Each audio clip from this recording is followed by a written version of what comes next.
Assalamu alaikum. This is Fahmida Israt Jahan, Assistant Professor, Department of Finance and Banking, Dhaka Commerce College.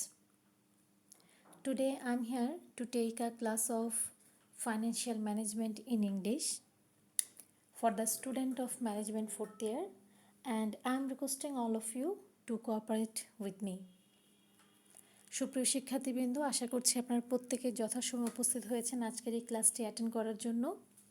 আজকের ক্লাসটি শুরু করার পূর্বে first of all আমি আপনাদেরকে মনে করিয়ে দেব লাস্ট ক্লাসে আমরা কি শিখেছিলাম এবং কোথায় গিয়ে আমরা আমাদের ক্লাসে সমাপ্তি ঘোষণা করেছিলাম।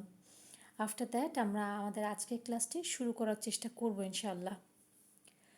একটু মনে করে দেখেন, লাস্ট ক্লাসে আমরা ওয়ার্কিং ক্যাপিটাল ম্যানেজমেন্ট এই চ্যাপ্টারের সেকেন্ড ক্লাস করেছিলাম, যেখানে আমরা একটি ম্যাথ শিখেছিলাম। ম্যাথটি শেখার পূর্বে আমি আপনাদেরকে ফর্মুলা দিয়েছিলাম। ফর্মুলা বলতে মিন করছে আমি একটা ফরম্যাট দিয়েছিলাম, স্ট্রাকচারের মতো একটা টেবিল টাইপের ছিল বক্স, যার ভেতরে আমি আপনাদেরকে একটা ফরম্যাট দিয়েছিলাম এবং বলেছিলাম এই ফরম্যাটে যেভাবে যা লেখা আছে আপনাকে ম্যাথ করার সময় ওই ইনফরমেশনগুলো ঠিক ওই একইভাবে সিরিয়ালি ইনপুট করতে হবে বা ফর্ম আমাদের টেবিলটার ভিতরে লিখতে হবে, লিখে লিখে আমাদের এখানে মান বসাতে হবে। তো ফর্মুলা বুঝিয়ে দেওয়ার পরে আমরা একটা ম্যাথও করেছিলাম। ম্যাথটা করানোর পর আপনাদেরকে বলেছিলাম বাসায় একটু প্র্যাকটিস করার জন্য, যাতে পরবর্তী ক্লাসে অর্থাৎ আজকের ক্লাসে আমি যদি আরেকটি ম্যাথ আপনাদেরকে দেখাই বিষয়টা যেন আপনাদের কাছে অনেকটা বোধগম্য বা ক্লিয়ার হয়। সেই ধারাবাহিকতায় আমি আজকের ক্লাসটি শুরু করতে যাচ্ছি। তো আজকের ক্লাসে শুরু করার পূর্বে আমি আপনাদেরকে বলে দিই যে আজকে আসলে মূলত আমরা কী কী শিখব। লাস্ট ক্লাসে যেরকম আমরা ম্যাথ করেছিলাম ঠিক সেরকমই একটা ম্যাথ করব, তবে আজকে ওই ম্যাথের সাথে আপনারা 20% নতুন কিছু শিখতে যাচ্ছেন। ধরেন ওটার সাথে 80% মিল আপনারা পাবেন, 20% কিছু বিষয় আমি আপনাদেরকে নতুন শিখাবো। তো আসেন আমরা একটা প্রশ্ন পড়ে দেখি যে গত দিনের কোয়েশ্চেনের সাথে আজকের কোয়েশ্চেনে কী ভিন্নতা বা নতুনত্ব আছে, তার উপর বেস করে আমরা আমাদের আজকের ক্যালকুলেশনগুলো এগিয়ে নিয়ে যাওয়ার চেষ্টা করব। দেখেন, problem 2, you are supplied with the following information in respect of XYZ Limited. নিচে XYZ Limited সংক্রান্ত কিছু ইনফরমেশন আপনাকে দেয়া হলো। Production of the year is 75,000 units. Annual demand বা অ্যানুয়াল প্রোডাকশন হচ্ছে তাদের 75,000 units. Finished goods in store 12 weeks. খেয়াল করে দেখেন ফিনিশ গুডসের এখানে যে ডিউরেশনটা আছে, লাস্ট ক্লাসে আমরা যে ম্যাথ করেছিলাম সেখানে ডিউরেশনটা ছিল মান্থে, তাই নিচে আমরা লিখতাম ওটা দেওয়া ছিল হচ্ছে আপনাদেরকে ডেইজে দেওয়া ছিল। তো সেক্ষেত্রে আমরা কি করেছিলাম, উপরে ডেইজটা বসিয়ে নিচে লিখেছিলাম 360, অর্থাৎ নিচে যে ডিউরেশনটা সেটাকে ইয়ারের সেটা হচ্ছে ইয়ারের হিসাব। তো যেহেতু আমাদের ফিনিশ গুডস, র ম্যাটেরিয়াল এগুলোর ডিউরেশন ডেইজে দেওয়া ছিল গতদিন, তাই আমরা ফর্মুলার নিচে ডিভাইডেড বাই লিখেছিলাম 360। যারা ম্যাথটা প্র্যাকটিস করেছেন তারা আমার কথা বুঝতে পারবেন, যারা ম্যাথটা প্র্যাকটিস করেননি কিংবা ক্লাসটাও অ্যাটেন্ড করেনি তারা আমার কথা আজকে কিছুই বুঝবেন না। আমি এটা আগে ক্লিয়ার আপনাদের বলে দিচ্ছি। আজকের ক্লাসটি বুঝতে হলে আপনাদেরকে অবশ্যই গতদিনের ক্লাসটা করে দেন আসতে হবে, আদারওয়াইজ বুঝবেন না। আচ্ছা, আজকে দেখেন ফিনিশ গুডস, র ম্যাটেরিয়াল বা আদার্স এগুলোর ডিউরেশন কিন্তু আর ডেজে দেওয়া নেই, দেওয়া আছে উইকে। যদি উইকে হয় তাহলে নিচে আজকে আর 360 না লিখে লিখব 52। রিজনটা হচ্ছে 1 ইয়ার ইকুয়ালস টু 52 উইকস। যেহেতু নিচের যে টাইমটা সেটার হিসাবটা হচ্ছে ইয়ারে, দ্যাটস ওয়াই আমরা ওখানে হিসাবটা করবো এরকম যে 1 উইক মানে এখানে 1 ইয়ার ইকুয়ালস টু আমরা বলবো 52। আমরা এখানে আজকে সব কিছুর হিসাব উইকে করতে যাচ্ছি। আচ্ছা, তো finish goods in store 12 weeks, র materials in store 8 weeks, production process যেটাকে আমরা বলবো ওয়ার্ক ইন প্রসেস 4 উইকস, এবং দেখেন এখানে আর একটা নতুন ইনফরমেশন আমরা পাচ্ছি 50% কমপ্লিটেড। এটার মানে হচ্ছে ইন প্রসেস মানে কি, আমি আপনাদেরকে গতদিন একটা এক্সাম্পল দিয়েছিলাম, চিজের এক্সাম্পল দিয়েছিলাম। সেখানে বলেছিলাম না যে ডিসকভারি বা অনেক আমরা যখন ওই যে বিভিন্ন প্রামাণ্য অনুষ্ঠানগুলো দেখি সেখানে কোনো কিছু যখন প্রডিউস করা হয় বলা হয় কি একটা চিজ তৈরি করছি সাপোজ, সেখানে বলা হলো মিল্কটাকে প্রসেস করে সেটাকে আমরা 15 ডেজ বা 30 ডেজ ইন প্রসেসে রেখে দিলাম। আফটার 30 ডেজ ওটা চিজে পরিণত হয়ে গেল। তাহলে দেখেন চিজ বা পনির রেডি করতে গিয়ে ম্যাটেরিয়ালটাকে আমাদের ইন প্রসেসে রাখতে হয়েছে কত, 30 ডেজ। এই 30 ডেজের মধ্যে কিছু সময় এরকম পার হয়েছে যে 50% কমপ্লিট হয়ে গেছে, আবার এরপরে 60% কমপ্লিট হয়েছে, এরপর 70% কমপ্লিট হয়েছে। এভাবেই কিন্তু ডেজ যত আগিয়েছে 30তম দিনে এসে সেটা 100%-এ কনভার্ট হয়েছে। বাট তার আগ পর্যন্ত এটা কিন্তু ইনকমপ্লিট ছিল। তো বলা হচ্ছে কি ওয়ার্ক ইন প্রসেস যেটা সেটা 50% কমপ্লিট হয়েছে, তাহলে ইনকমপ্লিট কতটুকু আছে, বাকি 50%। ঠিক আছে, এখন এটা কেন দিয়েছে জানেন, 50% কমপ্লিট কথাটা কেন বলেছে? এটার কারণটা হচ্ছে আমরা যখন ওয়ার্কিং প্রসেসের কস্টটা বের করি সেখানে আমরা একটা ফর্মুলা লিখি না, production in unit into working process per unit বা production cost per unit into time divided by time. তো সেখানে এই যে working process cost per unit যেটা, সেটা ক্যালকুলেশনের জন্য এই 50% ইনফরমেশনটা একটু ইউজ করা হবে। অর্থাৎ এই 50% ইনফরমেশনটা দেওয়ার কারণে ওখানে ওয়ার্কিং প্রসেস পার ইউনিটের কস্ট ক্যালকুলেশনে একটু চেঞ্জ দেখা যাবে। ঠিক আছে, ক্রেডিট অ্যালাউড বাই ক্রেডিটর্স, যেটাকে আমরা ক্রেডিটর্স বলি বা অ্যাকাউন্টস পেয়েবল বলি, এটা ডিউরেশন বলা আছে 8 weeks. Credit given to debtors, যেটাকে আমরা ডেটর্স বা অ্যাকাউন্টস রিসিভেবল বলি, সেটা হচ্ছে 12 উইকস। এবার দেখেন সেলিং প্রাইস পার ইউনিট টাকা 50, পার ইউনিটের কস্ট গতদিন আমরা ম্যাথের স্টার্টিংয়ে পেয়েছিলাম, আজকে পার ইউনিটের কস্ট দেয়া আছে ম্যাথের শেষে। সেটা কীভাবে দেয়া আছে দেখেন, র ম্যাটেরিয়াল এটার পার ইউনিটের কস্ট কত, 50% অফ সেলিং প্রাইস, অর্থাৎ এখানে সেলিং প্রাইস কত আছে 50 টাকা, এটার 50% কত হয় 25 টাকা। তাহলে র ম্যাটেরিয়ালের কস্ট বলে দিয়েছে 50% অফ সেলিং প্রাইস, এটা আপনি ওয়ার্কিংসে করে দেখাবেন যে টাকা 50 ইন্টু 50%, তাহলে কত হয় 25 টাকা। তাহলে পার ইউনিট র ম্যাটেরিয়ালের কস্ট দাঁড়াচ্ছে 25 টাকা, এটা আমরা ওয়ার্কিংসে করে দেখাবো। দেখেন আমি বলেছিলাম না যে 2-3টা চেঞ্জ দেখতে পাবেন, তাহলে একটা চেঞ্জ পেলাম আমরা, আজকে ডিউরেশনগুলো ডেইজে না দিয়ে দেওয়া আছে উইকে। সেকেন্ড, ওয়ার্কিং প্রসেস গতদিন বলা ছিল না কত পার্সেন্ট কমপ্লিট হয়েছে কত পার্সেন্ট কমপ্লিট হয় নাই, ইন প্রসেস মানেই কিন্তু এটা প্রসেসিংয়ে আছে। যদি ম্যাথে কিছুই বলা না থাকে যে কতটুকু কমপ্লিট হয়েছে কতটুকু ইনকমপ্লিট হয়েছে, আপনি চাইলে ধরে নিতে পারেন যে 100%ই কমপ্লিট হয়েছে। এই জন্য গতদিন আমরা ওয়ার্কিং প্রসেসের পার ইউনিট কস্ট ক্যালকুলেশনে তেমন কোনো কিছুই করি নাই, 100% কমপ্লিট হয়েছে ধরে নিয়েই আমরা পার ইউনিট প্রোডাকশন কস্টটাকেই ওয়ার্কিং প্রসেসের কস্ট ধরেছিলাম। বাট আজকে কি করেছে দেখেন, আজকে বলেই দিয়েছে ওয়ার্কিং প্রসেস কমপ্লিট হয়েছে 50%, তার মানে ইন প্রসেসে আছে রিমেনিং 50%। এটা ওয়ার্কিং প্রসেসের পার ইউনিট কস্ট ক্যালকুলেশনে আমরা ক্যালকুলেশনে এই বিষয়টা একটা প্রভাব ফেলবে। হ্যাঁ, আচ্ছা, তাহলে এটা একটা চেঞ্জ দেখলাম। আর একটা কী চেঞ্জ দেখলাম, যে র ম্যাটেরিয়াল পার ইউনিটের কস্ট দেয়া নাই, আমাকে বের করে নিতে হবে। ডিরেক্ট ওয়েজেস পার ইউনিটের কস্ট দেয়া নেই, এটাও বের করে নিতে হবে। ম্যানুফ্যাকচারিং অ্যান্ড অ্যাডমিনিস্ট্রেটিভ ওভারহেড পার ইউনিটের কস্ট দেয়া নাই, এটাও বের করে নিতে হবে। অ্যান্ড ফাইনালি সেলিং ওভারহেড, এটাও আমার পার ইউনিটের ডিরেক্টলি কস্ট দেয়া নাই, সেটা আমাকে ওয়ার্কিংস করে বের করে নিতে হবে। তো তাহলে আমরা চেঞ্জগুলো দেখতে পেলাম। আমি কিন্তু আমার লাস্ট ক্লাসে বলে দিয়েছিলাম প্রত্যেকটা ক্লাসে আমি যখন আমার রেকর্ডিং ক্লাসগুলো আপনাদের সামনে উপস্থাপন করব, আপনারা নিজ দায়িত্বে প্রত্যেকটা স্লাইডের শর্ট নিয়ে নেবেন। শর্ট নিলে যেটা হবে, বাসায় বসে নিরিবিলি খাতায় আপনি ম্যাথটা করলে আপনার কাছে এই ম্যাথটা অনেক বেশি স্পষ্ট বা বোধগম্য হবে। চলে যাচ্ছি আমরা পরবর্তী স্লাইডে। কোশ্চেনটা পুরোপুরি কিন্তু শেষ হয়নি। There is cash in hand of টাকা 50,000, খেয়াল করেছেন ক্যাশ ইন হ্যান্ড কত বলেছে 50,000 টাকা।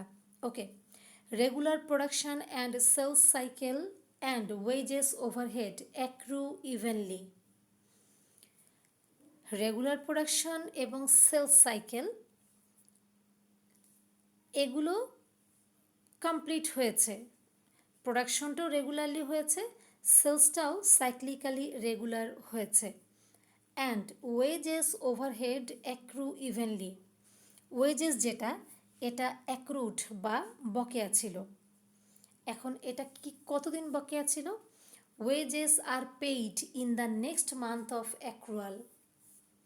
ওয়েজেসটা বকেয়া ছিল যেই মাসেরটা, সেটা পরের মাসে পে করে দেওয়া হয়েছে। তার মানে কি বকেয়া ছিল কত? 1 মান্থ। তাহলে ওয়েজেসের ডিউরেশন হলো 4 উইক, কারণ হচ্ছে 1 মান্থ ইকুয়াল টু 4 উইকস। আমি আবার বলছি, ওয়েজেস ওভারহেডস অ্যাক্রু ইভেনলি। ওয়েজেসটা বকেয়া ছিল। কীরকম বকেয়া ছিল বা কতদিন? Wages are paid in the next month of accrual. ওয়েজেসটা যেই মাসে বকেয়া ছিল তার পরবর্তী মাসে সেটা পরিশোধ করে দেওয়া হয়েছে। তার মানে এটা বকেয়া বা ডিউ ছিল হচ্ছে 1 মান্থ। ডিউরেশন কত অ্যাক্রুড ওয়েজেসের? সেটা হচ্ছে 1 মান্থ। আর 1 মান্থ ইকুয়ালস টু কত? 4 উইকস। যেহেতু আমাদের আজকের ম্যাথের ডিউরেশনগুলো উইকের এক্সপ্রেস বা প্রকাশ করা হচ্ছে, তাই আমরা ওয়েজেসের ডিউরেশন ধরবো কত? অ্যাক্রুড হিসেবে কত সময় ছিল? 1 মান্থ, দ্যাট ইজ 4 উইকস। তাহলে মাথায় রাখতে হবে wages accrued evenly 4 weeks. Material is introduced in the beginning of the production cycle. ম্যাটেরিয়ালগুলোর প্রোডাকশনের শুরুতেই দিয়ে দেওয়া হয়েছে বা ইউজ করা হয়েছে। You are required to ascertain its working capital requirement. তোমাকে এই ইনফরমেশনগুলো ইউজ করে XYZ লিমিটেড কোম্পানির ওয়ার্কিং ক্যাপিটাল স্টেটমেন্ট তৈরি করতে বলা হয়েছে, অর্থাৎ ওয়ার্কিং ক্যাপিটাল কত সেটা আপনাকে ক্যালকুলেট করতে বলে দেওয়া হয়েছে। আচ্ছা, এবার আমাদের কাজ কি? স্টার্টিংয়েই একটা স্টেটমেন্ট রেডি করে ফেলা, তাই না? যেটা আমরা লাস্ট ক্লাসে করেছিলাম। আচ্ছা, লাস্ট ক্লাসে আমরা ডিরেক্টলি এই ফর্মেটে কেন চলে এসেছিলাম? আমাদের পার ইউনিট প্রোডাকশন কস্ট দেয়া ছিল, আমাদের কোনো ক্যালকুলেশনের ঝামেলা ছিল না। বাট আজকে কিন্তু পার ইউনিট কস্ট কত সেটা দেয়া নাই। দ্যাট ইজ র ম্যাটেরিয়ালের পার ইউনিট কত, ওভারহেডের পার ইউনিট কত, ওয়েজেসের পার ইউনিট কত, এগুলো কিছুই দেয়া নাই। শুধু বলা আছে র ম্যাটেরিয়াল হচ্ছে সেলিং প্রাইসের 50%, ওয়েজেস হলো সেলিং প্রাইসের 20%, এই টাইপের পার্সেন্ট বলা আছে।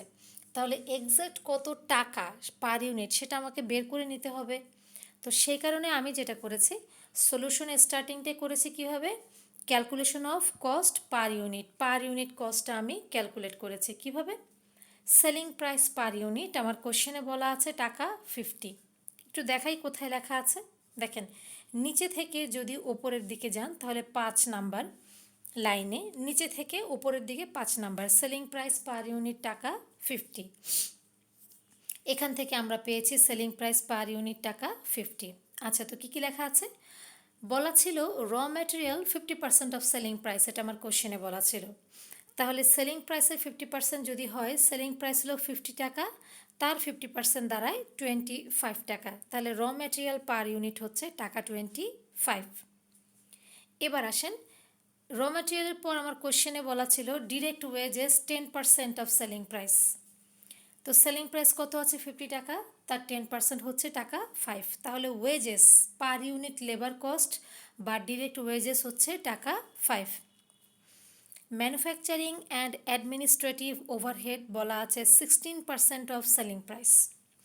সেলিং প্রাইস 50 টাকা, তার 16% হচ্ছে টাকা 8। তাহলে manufacturing and administrative overhead per unit হচ্ছে টাকা 8। লাস্ট, সেলিং ওভারহেড বলা ছিল 4% অফ সেলিং প্রাইস। তাহলে সেলিং প্রাইস হচ্ছে 50 টাকা, তার 4% হচ্ছে টাকা 2।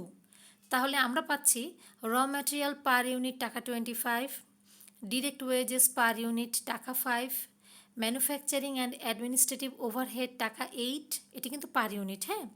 আর সেলিং ওভারহেড পার ইউনিট হচ্ছে টাকা 2। এভাবে যদি আমি হিসাব করি, টোটাল কস্ট হচ্ছে কত আমার? 25 + 5 30, তার সাথে 8 অ্যাড করলে 38, তার সাথে 2 অ্যাড করলে দাঁড়ায় 40। তাহলে আমার এখানে টোটাল প্রোডাকশন কস্ট দাঁড়াচ্ছে কত? 40 টাকা। তবে এখানে ঘটনা আছে, সেলিং ওভারহেড কিন্তু প্রোডাকশন কস্টের আন্ডারে আসবে না। আপনি বলতে পারেন এই 40 টাকা হচ্ছে total cost of sales.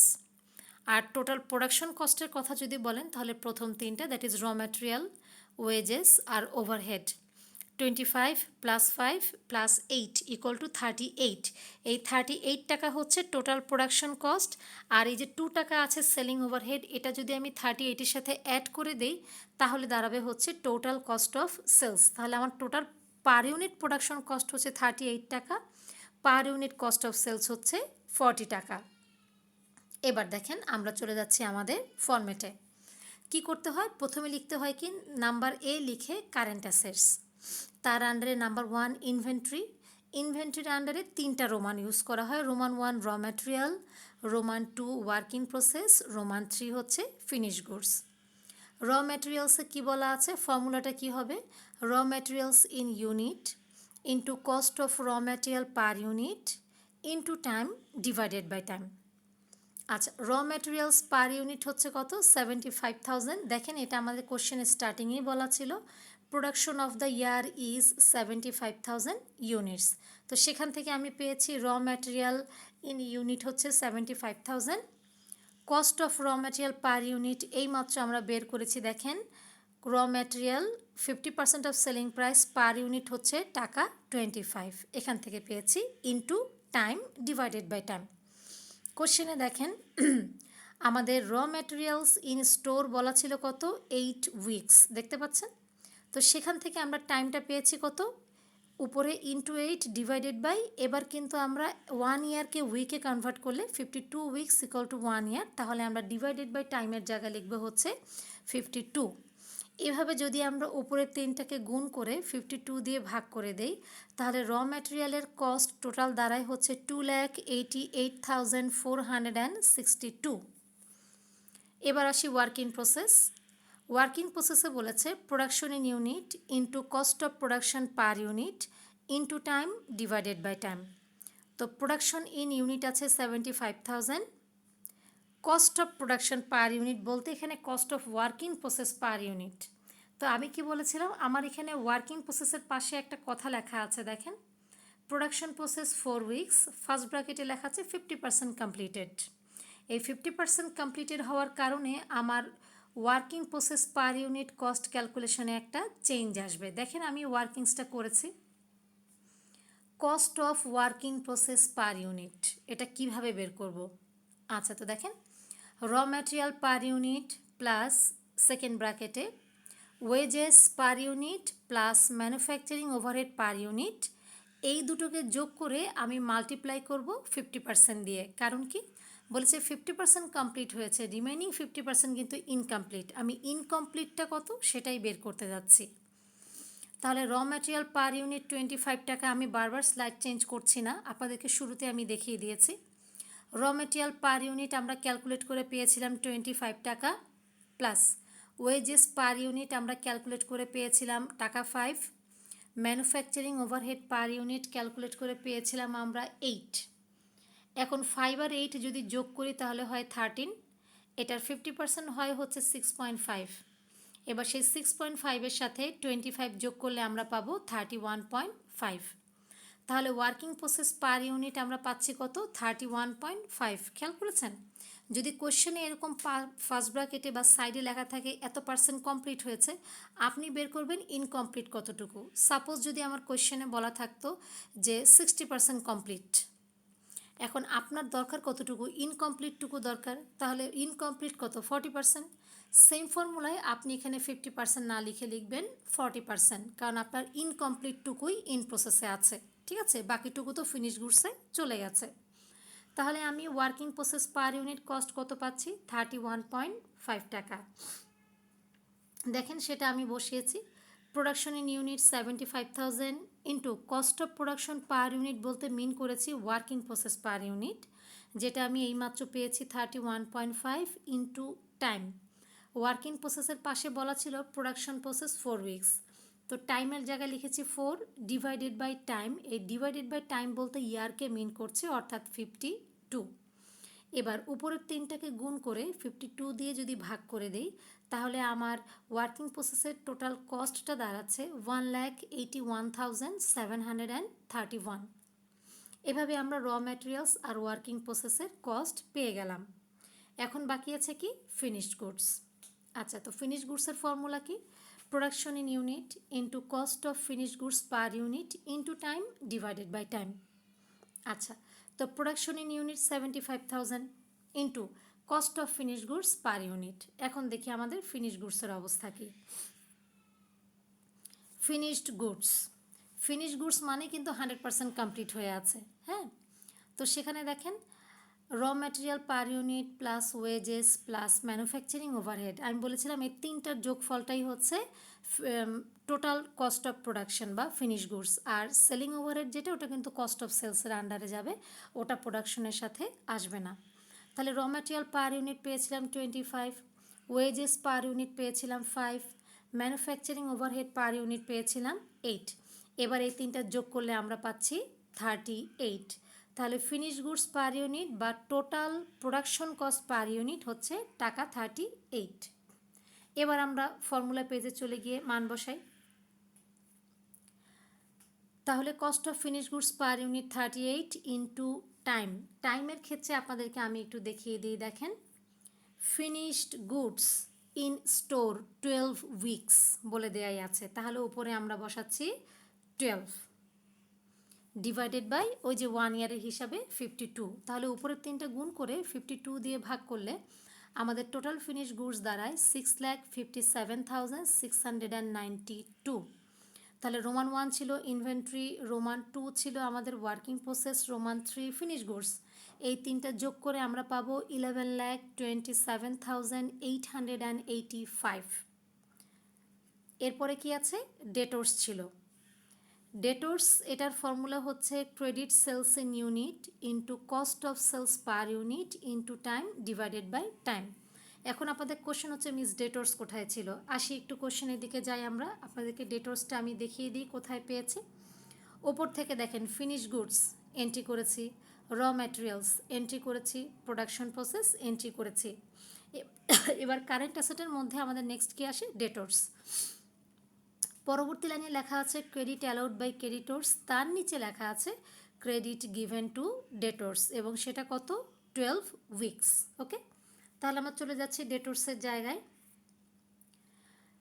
Credit sales in unit into cost of sales per unit into time divided by time. তো ক্রেডিট সেলস ইন ইউনিট আছে 75,000, cost of sales per unit এটা হবে কত, 40। কেন হবে বলেন, দেখেন একটু আমরা পরবর্তী পেজে যাচ্ছি। Cost of sales per unit এটা কিভাবে ক্যালকুলেট করে দেখেন, raw material per unit plus wages per unit plus manufacturing overhead per unit plus selling overhead. আমি বলেছিলাম না, সেলিং ওভারহেডটা আমার প্রোডাকশন কস্টের সাথে অ্যাড হয় না, এটা অ্যাড হয় হচ্ছে কস্ট অফ সেলসের সাথে। তাহলে আমার র ম্যাটেরিয়াল পার ইউনিট ছিল 25 টাকা, ওয়েজেস পার ইউনিট ছিল 5 টাকা, ম্যানুফ্যাকচারিং ওভারহেড ছিল 8 টাকা, আর সেলিং ওভারহেড পার ইউনিট ছিল 2 টাকা। এভাবে এই চারটাকে যোগ করলে আমরা পেয়ে যাব টাকা 40। তাহলে এখানে আমরা ডেটর্সের জায়গায় কস্ট অফ সেলস লিখব হচ্ছে 40 নট 38 ইন্টু টাইম। একটু আগে কোশ্চেনে আপনাদেরকে আমি দেখিয়েছি ডেটর্সের ক্ষেত্রে টাইম বলা ছিল 12 উইকস ডিভাইডেড বাই 52। তো ওপরের তিনটা গুণ করে এটাকে 52 দিয়ে যদি ভাগ করে দেই, আমার ডেটর্সের টোটালটা দাঁড়ায় হচ্ছে 6,92,308। এবার লাস্ট হচ্ছে কি বসে কারেন্ট অ্যাসেটে, ক্যাশ ইন হ্যান্ড। দেখি ক্যাশ ইন হ্যান্ড আছে কিনা, আমরা একটু কোশ্চেনের পেজে যাব, একটু পেছনের দিকে যাই আমরা। দেখেন, there is cash in hand of টাকা 50,000। তাহলে আমাদের ক্যাশ ইন হ্যান্ড কত বলা আছে, 50,000। তো সেটা আমি লিখে দিলাম। এবার টোটাল কারেন্ট অ্যাসেট ক্যালকুলেশনের পালা, সেটা কিভাবে ক্যালকুলেট করে, total inventory plus debtors plus cash in hand, অর্থাৎ number 1 plus number 1, number 2 plus number 3, এই তিনটাকে যোগ করলে পাবো 18,70,193। এরই সাথে আমরা পেয়ে গেছি টোটাল কারেন্ট অ্যাসেট। এবার ওয়ার্কিং ক্যাপিটালের রিমেইনিং পার্ট কি, কারেন্ট লায়াবিলিটিস। তো এখানে কারেন্ট লায়াবিলিটিসে আমাদের কোশ্চেনে আমরা দেখেছি ক্রেডিটর্স নিয়ে কথা বলা আছে আর ওয়েজেস নিয়ে কথা বলা আছে, ওভারহেড নিয়ে কোনো কথা বলা নাই। তো ক্রেডিটর্সের ফর্মুলা কি, র materials in unit into cost of raw material per unit. কেন র ম্যাটেরিয়াল সেটা আমি লাস্ট ক্লাসে বলেছিলাম, তারপরে একবার বলছি। এটা ম্যানুফ্যাকচারিং ফার্ম, ওরা বেসিক্যালি প্রডিউস করে সেল করে, তাহলে অন ক্রেডিটে পারচেস করে কি, সেটা হচ্ছে র ম্যাটেরিয়াল। যেহেতু র ম্যাটেরিয়াল তারা ক্রেডিটে অন ক্রেডিটে পারচেস করে, তাই ক্রেডিটর্সের ইনফরমেশনে র ম্যাটেরিয়ালের ইনফরমেশনগুলো লেখা হয়।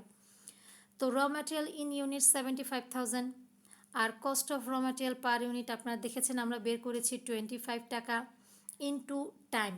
ক্রেডিটর্সের জায়গায় বলা আছে credit allowed to creditors 8 weeks, তাহলে 8 ডিভাইডেড বাই ইয়ারের হিসাবে 52 উইকস, এই জন্য নিচে হচ্ছে 52। এবার উপরের তিনটা গুণ করে যদি 52 দিয়ে ভাগ করে দেওয়া হয় তাহলে ক্রেডিটর্স টোটাল দাঁড়াচ্ছে 2,88,462 টাকা। লাস্ট হচ্ছে ডেফার্ড ওয়েজেস বা অ্যাক্রুড ওয়েজেস। এটার ফর্মুলা কি? Production in unit into cost of wages per unit into time divided by time. তো প্রোডাকশন ইন ইউনিট 75,000 আর cost of wages per unit এই যে দেখেন, এই যে ওয়েজেস 5 টাকা দেখতে পাচ্ছেন। ফার্স্ট পেজেও কিন্তু আমরা পার ইউনিট ওয়েজেস ক্যালকুলেট করেছিলাম টাকা 5 ইন্টু ওয়েজেসের টাইম আমাদের কোয়েশ্চেনে বলা আছে কত 1 বলেছিল না, যেই মাসে অ্যাক্রুড থাকে তার পরবর্তী মাসে ওয়েজেসটা পে করে দেওয়া হয় ইন দ্য নেক্সট মান্থ।